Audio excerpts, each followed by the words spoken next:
إن الحمد لله نحمده ونستعينه ونستغفره ونعوذ بالله من شرور أنفسنا ومن سيئات أعمالنا من يهد الله فلا مضل له ومن يضلل فلا هادي له أشهد أن لا إله إلا الله وحده لا شريك له وأشهد أن محمدا عبده ورسوله اللهم صل على محمد وعلى آله محمد فأوصيكم بنفسي بتقوى الله عز وجل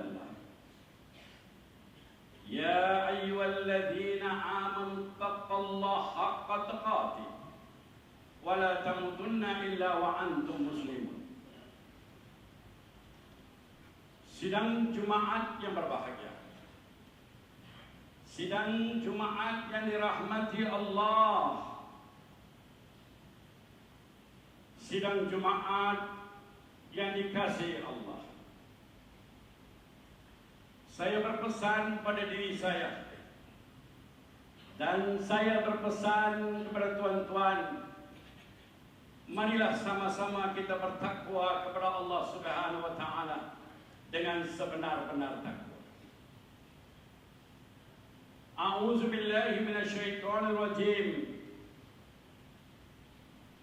Ya ayyuhan nasu inna khalaqnakum min zakarin wa unsa wa ja'alnakum syu'uban wa qabaila lita'arafu. Inna akramakum 'indallahi atqakum. Innallaha alimul khabir.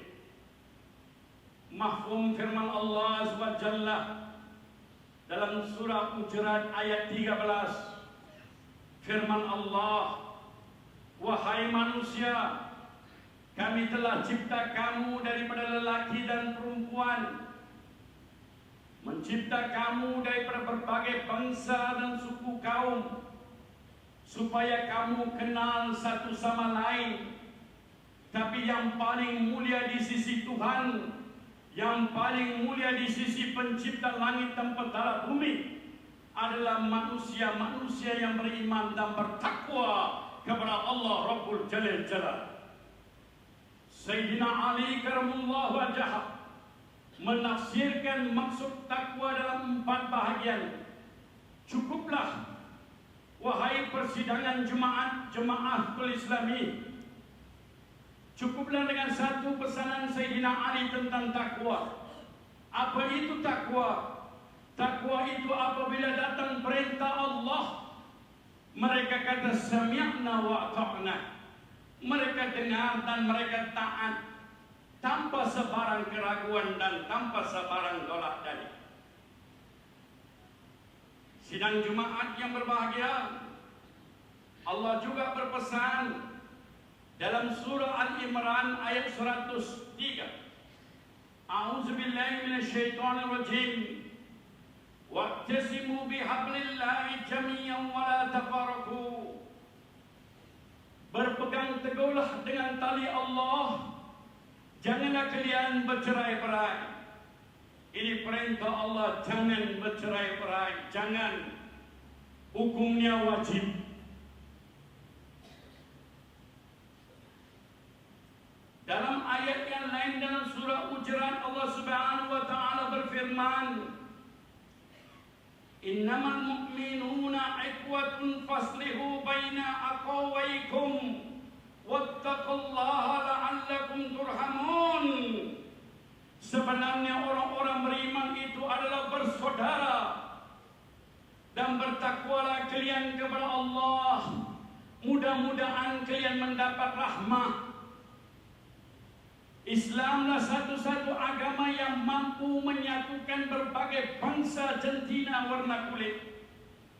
Islamlah satu agama yang mampu merentasi antara bangsa dan menuntut menyatukan dua jiwa. Walaupun berlainan bangsa, kaum, bahasa, warna kulit, tetapi Islam diturunkan sebagai rahmatan lil alamin untuk menyatukan berbagai bangsa. Tidak ada satu sistem di dunia yang mampu menyatukan manusia melainkan agama Allah Subhanahu wa taala. Sidang Jumat yang berbahagia, Nabi sallallahu alaihi wasallam menafsirkan ayat-ayat tadi sehingga akan melahirkan insan-insan yang luar biasa, melahirkan jemaah Islam yang amat agung, yang menjadi impian dan cita-cita di akhir zaman ini. Apa kata Nabi sallallahu alaihi wasallam? Dan kesemua hadis adalah hadis sahih diriwayatkan oleh Muslim dan Bukhari. Sesungguhnya seorang mukmin kepada mukmin yang lain umpama satu binaan, dan sebagiannya menyokong sebagian yang lain. Coba bayangkan masjid ini, semua tiang-tiang menyokong tertegaknya masjid ini. Coba bayangkan tiang-tiang ini runtuh, pastilah bangunan masjid ini juga runtuh. Sakit saudara kita di Syria dan Palestina adalah sakit kita. Penderitaan di Kashmir dan Rohingya adalah penderitaan kita. Pembunuhan saudara kita di seluruh dunia umpama membunuh kita. Nabi sallallahu alaihi wasallam dalam hadis yang lain, Nabi ungkapkan perpaduan ummah, kemesraan, kasih sayang dan saling belas kasihan satu sama lain antara muslim umpama satu jasad badan. Maka sakit sebagian badan, maka sakitlah seluruh badan. Allahu Akbar. Islam bukan agama teori. Islam bukan agama mesyuarat. Islam bukan agama untuk mencari 8E 10E. Tetapi Islam menerjemahkan dalam sejarah kepimpinan Rasulullah SAW dan kepimpinan 4 khulafaur rasyidin radhiyallahu anhu ajma'in, ketika diperintahkan berhijrah kepada para sahabat Nabi, mereka terpaksa meninggalkan kampung halaman mereka, yakni Makkah, berhijrah ke Madinatul Munawwarah dengan sebatang kara sehelai sepinggang. Bila sampai di Madinah, Ansar menyambut mereka lebih daripada tali darah dan bangsa. Nabi sallallahu alaihi wasallam mempersatukan, persaudarakan mereka, bukan di atas tali darah dan tali keturunan dan bukan tali perkekeluargaan, tetapi Nabi sallallahu alaihi wasallam satukan Abdurrahman Aus dan Sa'ad bin Rabi' radhiyallahu anhu, Muhajir dan Ansar, dengan satu tali yang bernama la ilaha illallah Muhammad Rasulullah wa'tasimu bihablillahi jami'an wa la tafaraqu. Tali apa itu? Tali Islam, tali Al-Quran.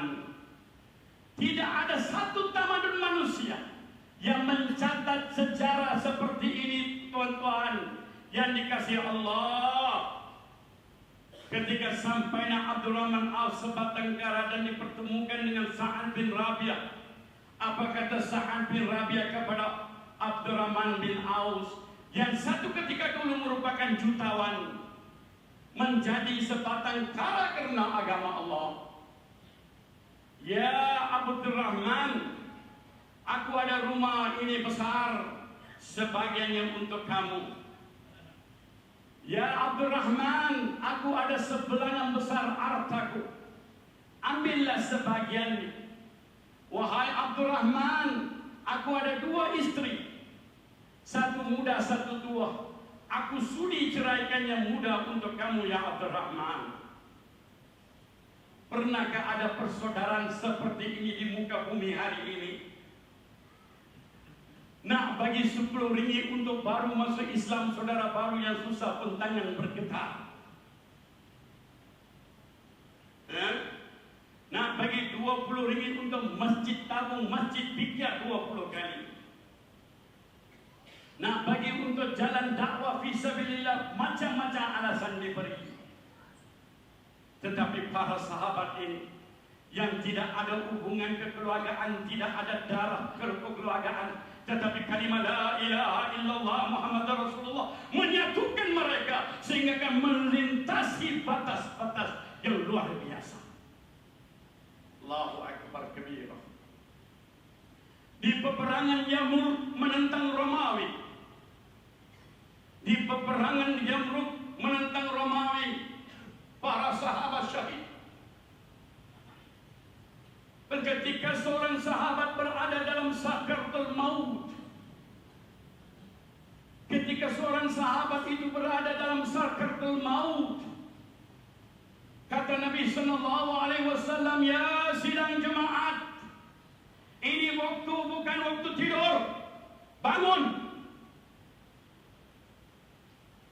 Di saat sakaratul maut, kata Nabi sallallahu alaihi wasallam, 300 cucukan pedang sakit. Maka berteriak sahabat ini, air, air, air. Ketika dibawa air itu kepada sahabat ini, kedengaran suara seorang sahabat lagi yang sakaratul maut, air, air. Apa kata hamba Allah ini yang pertama? Berikanlah kepada saudaraku yang sedang meminta air. Waktu apa? Bukan waktu buka puasa, waktu sakaratul maut. Ketika nyawa sedang berada di kerongkong jiwa mereka. Namun keteriakan air sahabat diutamakan. Bila sampai ke sahabat kedua, sahabat ketiga menangis air, air yang ketika berada dalam sakaratul maut. Maka sahabat yang kedua berkata, berikan kepada sahabatku air. Bila sampai ketika tangan sahabat ketiga mereka tuan-tuan telah syahid. Begitulah besarnya iman mereka, saudara. Kata Nabi sallallahu alaihi wasallam dari hadis sahih Muslim, tidak beriman kalian sampailah kalian mengasihi saudara kamu seperti mana kamu kasih dirimu sendiri. None will attain perfection of iman until you love your brother as you love yourself. Nabi sallallahu alaihi wasallam berkata, tidak akan masuk surga bagi mereka yang tidak ada iman. Tidak akan masuk surga bagi mereka yang tidak ada iman. Dan tidak akan merasai iman melainkan mereka mengasihi satu sama lain. Allahu Akbar. Ini tarbiyah Rasulullah tentang perpaduan dan kesatuan ummah. Yang hari ini kita boleh bising di sekolah, di universiti dan di parlimen, tetapi kita tidak lagi menyatukan diri kita dengan sahabat. Semakin kita cakap perpaduan, semakin kita berpecah. Sebab apa, saudara? Kita tidak pegang pada tali Allah. Apa tali itu? Yakni Al-Quranul Karimul Azim. Saudaraku yang dikasihi Allah, lagi disayangi Nabi. Nabi sallallahu alaihi wasallam memberi beberapa formula. Di antaranya daripada hadis Abdullah Umar radhiyallahu anhu, Nabi sallallahu alaihi wasallam bersabda, mafhumnya, sesiapa yang berusaha menunaikan hajat saudaranya, sesungguhnya Allah akan menunaikan hajatnya. Barang siapa yang melepaskan satu kesusahan saudaranya, Allah akan lepaskan kesusahannya di akhirat. Barang siapa yang menutup satu keaiban saudaranya, Allah akan tutup keaiban dan keburukannya di akhirat, di mahkamah akhir. Sidang Jumaat yang berbahagia, Kalau kita boleh amalkan petang ini, tengah hari ini, saudaraku, 6 perkara warisan Nabi. Nabi SAW tidak mewarisikan harta dan pangkat dan kuasa. Nabi warisikan mutiara-mutiara, formula-formula yang boleh menjamin persaudaraan Islam. Dan di antaranya sidang Jumaat yang berbahagia. Nabi bertanya, maukah aku kabarkan satu perkara yang boleh merapatkan persaudaraan kamu? Wahai saudaraku, maukah aku kabarkan kepada kamu satu perkara yang boleh merapatkan jiwa kita? Yakni berilah salam, berilah salam, berilah salam. Jumpa yang dikenal atau tak kenal, berilah salam. Assalamualaikum. Kata Nabi SAW akan menambahkan kasih sayang. 6 perkara yang perlu ada pada seorang muslim kepada muslim yang lain. Kata Nabi, bila kamu bertemu, berilah salam. Bila saudaramu mengundangmu, penuhilah undangannya. Apabila saudaramu meminta nasihat, berilah nasihat. Jika saudaramu bersin mengucapkan Alhamdulillah, katakan ya Alhamdulillah. Dan ketika saudaramu sakit, ziaralah. Seketika saudaramu telah meninggal dunia, iringilah jenazahnya. Saudaraku yang dikasihi Allah, lagi disayangi Nabi, berapa ramai di antara kita yang sanggup ziarah sahabat-sahabat kita di hospital, yang menunggu doa kita, yang menunggu kedatangan kita dengan kata-kata yang manis yang mampu mengurangkan sakit mereka. Berapa ramai? Sayang, hadis Nabi SAW ini sedang diterima pakai oleh orang-orang Nasrani yang cergas untuk sampaikan dakwah mereka di hospital-hospital.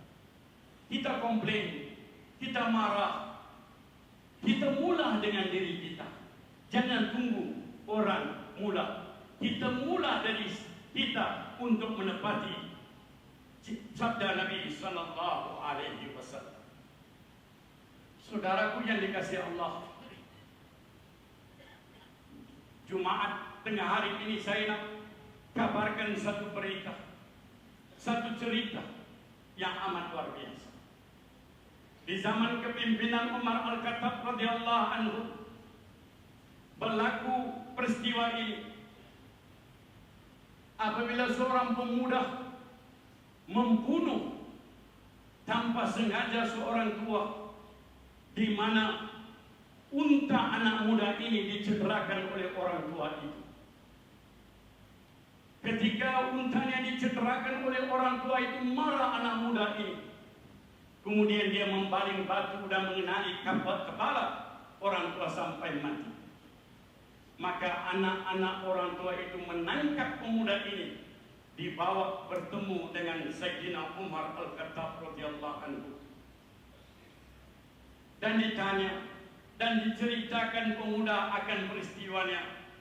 Maka Sayyidina Umar berkata kepada anak-anak orang tua itu, sudahkah kamu memaafkan pemuda ini? Kata dua orang anak muda yang marah, kami tidak mau memaafkan dia. Kami mau hukuman mati dijatuhkan kepadanya. Maka dalam Islam apabila waris tidak memaafkan, maka jatuh hukuman. Maka sebelum menjatuhkan hukuman mati kepada anak muda ini, Sayyidina Umar bertanya, ya anak muda, apakah hajat kamu sebelum kami menjatuhkan hukuman? Maka kata anak muda ini, ya Amirul Mukminin, saya ada seorang adik, di bawah amanahku, saya diserahkan sebagian besar harta oleh bapakku untuk diberikan kepadanya. Berilah saya tempoh masa 3 hari. Berilah tempoh masa 3 hari untuk saya balik untuk menjalani hukuman mati. Maka Sayyidina Umar rasa pelik dan Sayyidina Umar bertanya kepada jemaah sebesar ini, lebih besar dari ini di mahkamah Sayyidina Umar, siapakah yang mampu menjadi penjamin bagi lelaki ini yang nak balik 3 hari? Siapa boleh menjadi penjamin? Maksudnya kalau menjadi penjamin, kalau dia tak balik, tengkok dia akan digantung. Tidak ada siapapun ketika pemuda itu melihat, meminta, mencari penjamin, tidak ada siapa yang memberi jaminan. Mereka semua tunduk kepala sampai bangun Abu Dzar Al-Ghifari radhiyallahu anhu, sahabat agung Nabi sallallahu alaihi wasallam, bangun berkatakan, "Ya Amirul Mukminin, saya akan menjadi penjamin." Umar terkejut dan Umar terima. Maka pergilah anak muda ini. Sudah 3 hari dia tak balik seperti janji. Hampir beberapa menit akan tiba maghrib untuk menandakan hari keempat. Maka lari dia daripada jauh bergegas untuk ke mahkamah Umar Al-Khattab radhiyallahu anhu. "Saya sudah kembali ya Amir Mukminin." Maka Umar Al-Khattab terkejut besar. Maka bertanya Umar, "Kenapakah kamu kembali wahai aku tidak mengantar spy? Aku tidak mengantar polis untuk mengikutmu. Kenapa kamu kembali?" Kata pemuda itu, "Aku tidak mau satu hari dipanggil seorang muslim yang tidak menunaikan kata-kata janjiku." Ketika ini Umar bertanya Abu Dzar Al-Ghifari, "Ya Abu Dzar, kenapakah kamu sanggup mengorbankan nyawa kamu menjadi penjamin?" Kata Abu Dzar Al-Ghifari, "Ya Amirul Mukminin, aku tidak mau direkodkan dalam sejarah bahwasanya seorang muslim meminta pertolongan muslim lain, aku tidak memberinya." Maka ketika ini 2 pemuda atau 2 anak yang tidak memaafkan dia, mereka pun kata, "Ya Amir Mukminin, kami nak maafkan anak muda ini supaya kami tidak mau digelar sebagai muslim yang tidak tahu memberi kemaafan." Ya Allah, ya Rabbi, ya Karim, ya Aziz, inilah persaudaraan Islam yang dibina oleh madrasah Rasulullah sallallahu alaihi wasallam. Inilah jemaah Islam yang telah menggugat empire Parsi dan Romawi. Inilah jemaah sahabat yang menggoncang Perancis dan China di satu ketika dahulu. Hari ini 1,7 bilion umat Islam hanya pandai cakap bab-bab fikah yang membawa perpecahan umat. You are good for that. 1,7 bilion umat Islam tak mampu menggoncang 7 juta Yahudi yang sedang bunuh anak-anak kita setiap hari. Bangunlah wahai saudaraku, bangun, sebelum kita menerima bala dan musibah di tanah air. A'udzubillahi minasyaitonir rajim. Ya ayyuhalladzina amanu qulu fi silmi kafah wa la tattabi'u khutuwati syaitan innahu lakum aduwwun mubin. Wahai orang-orang yang beriman, masuklah kamu ke dalam Islam secara total, secara sepenuhnya, dan janganlah kamu menurut jejak langkah syaitan. Sesungguhnya syaitan itu musuhmu yang nyata. Barakallah li wa lakum fil Qur'anil azim wa nafa'ani wa iyyakum bima fihi minal ayati wa zikril hakim. Aqulu qawli hadha wastaghfirullahal azim li wa lakum wa lisa'iril muslimina min kulli dhanbin fastaghfiruh innahu ghafurur rahim.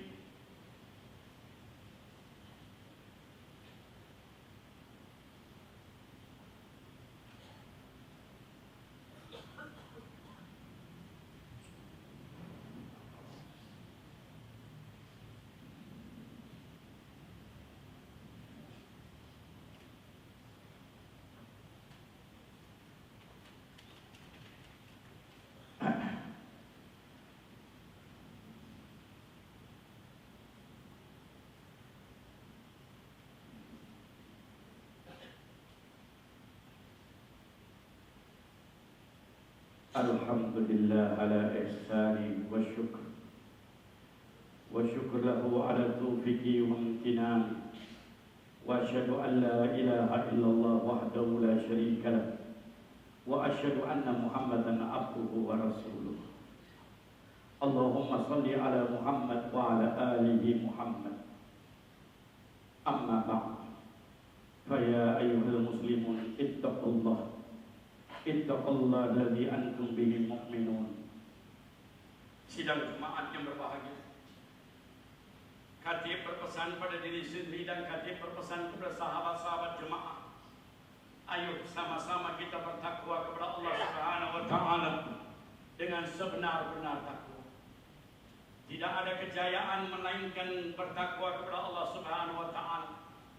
Sebab barang siapa yang bertakwa kepada Allah pasti kejayaan dunia dan akhirat. Wahai jemaah muslimin yang dirahmati Allah.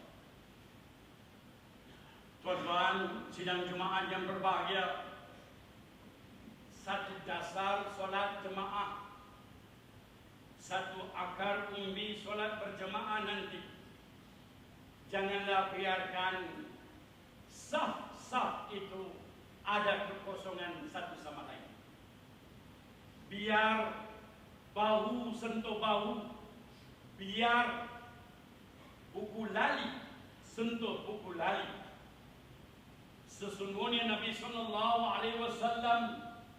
hadis-hadis yang diriwayatkan Imam Bukhari, Muslim dan Abu Dawud, berpesan, rapatkanlah saf-saf kalian, jangan ada ruang-ruang bagi syaitan mencelah. Rapatkanlah wahai jemaah, saf-saf solat, bahu sentuh bahu, jangan biarkan syaitan mencelah.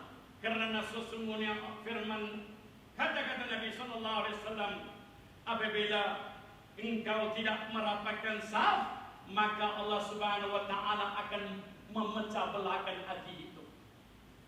Barang siapa yang merapatkan saf, Nabi memberi berita gembira, Allah Subhanahu wa taala tambah pahala dan tambah darjat bagi mereka yang merapatkan saf. Inilah formula yang tidak pernah diajar di sekolah. Bagaimana untuk mencari perpaduan ummah, kesatuan ummah, kasih sayang ummah berada dalam saf-saf solat kita yang rapat. Rasa pelik, ketika tentera-tentera Islam sedang kalah di zaman Umar Al-Khattab di Mesir. Ketika tentera-tentera Islam sedang menuju kekalahan, mereka mengutus surat kepada Amirul Mukminin Umar Al-Khattab, kami sedang kalah, berikan kami nasihat. Apa nasihat Umar?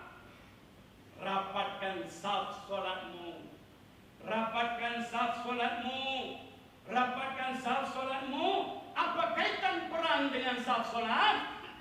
Hanya Allah jua tahu rahsia ini. Apabila bau seorang Cina Muslim sentuh dengan bau India Muslim, seorang India Muslim baunya sentuh dengan Melayu Muslim, Allah Subhanahu wa taala turunkan rahmah kasih sayang, Allah turunkan rahmah perpaduan. Sayang 1000 kali sayang. Formula-formula ini sudah tidak ada.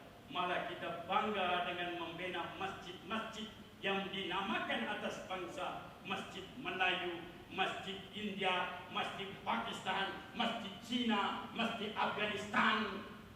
Wahai di zaman Nabi SAW ada hanya satu masjid, Masjid Nabawiyah SAW.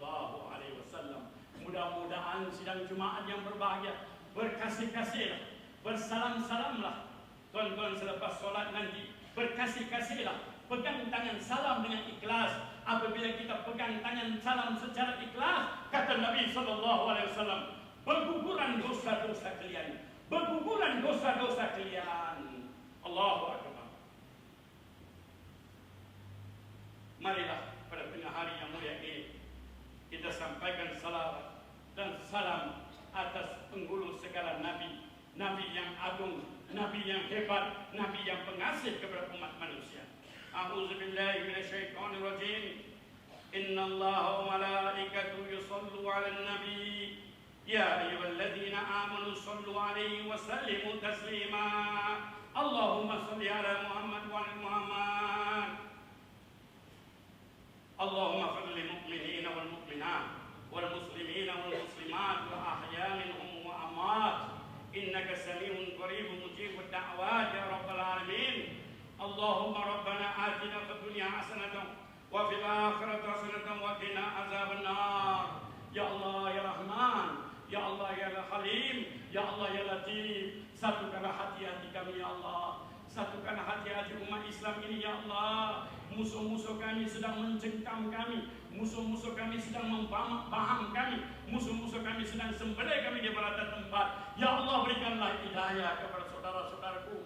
Berikanlah hidayah kepada jemaah Islam ini untuk bersatu di atas satu manhaj, satu landasan, satu kalimat La ilaha illallah Muhammad Rasul.